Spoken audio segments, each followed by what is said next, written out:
வெண்ணிலா Gitanjali. So அவங்க story நீங்கள் கேட்டீங்க. அவங்களுக்கு ஹெல்ப் தேவைப்படுறது என்னன்னா, எனக்கு எந்த ரிலேஷன்ஷிப்பும் வேணாம், எனக்கு நானே இருந்துக்கிறேன், நான் மட்டுமே இருந்துக்கிறேன்.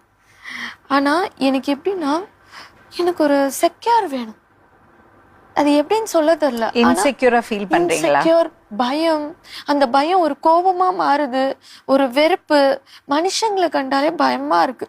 யாராவது ஏதாவது நம்மளை சொல்லிடுவாளோ என்ன. நான் ரொம்ப ப்ரொடெக்ட் பண்ணிக்கிட்டு இருக்கேன்.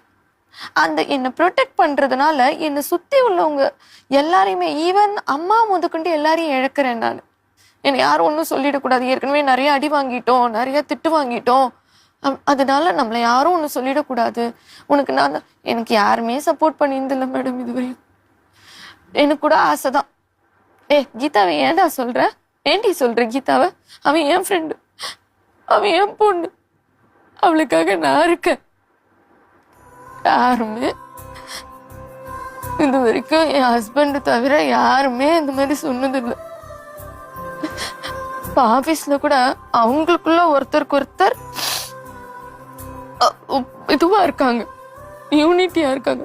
அவங்களுக்குள்ள சண்டை போட்டாலும் சரி, நான் சின்னதா சொன்னாங்க, சரி அந்த பொண்ணு தானே சொல்றேன் அப்படின்னு பேசாம ஒதுக்குறாங்க.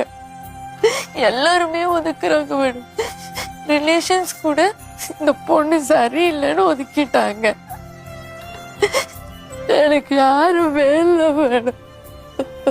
பயமா இருக்கு வாழறதுக்கு. ஆனா சாக கூடாதுங்கிற முடிவுலயும் இருக்கேன். அதனாலதான் நான் இங்க வந்தேன். ஏன்னா சூசைட்லாம் ரொம்ப தவறான விஷயம். நான் ஒரு வாரம் முன்னாடி ஆபீஸ் டென்ஷன் தாங்காம சூசைட் பண்ண போயிட்டேன். அதுக்கப்புறம் தான் என்ன முட்டாள்தனம் பண்ற நீ. முதல்ல லக்ஷ்மி அம்மாவை பாரு, ஏதாவது ஒரு முடிவு எடுன்னு உடனே எடுத்தேன் இமீடியட்டா. ஏன்னா அதை விட ஒரு பெரிய முட்டாள்தனம் எதுவும் இல்லை. வாழறதுக்கு தான் தைரியம் வேணும்.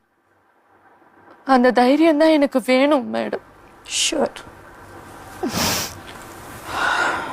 நான் அவங்கள இந்த மாதிரி ஒரு மனநிலையிலேருந்து அவங்களுக்கு எவ்வளோ நாள் எனக்கு எடுக்குதோ அவங்களுக்கு அதுலேருந்து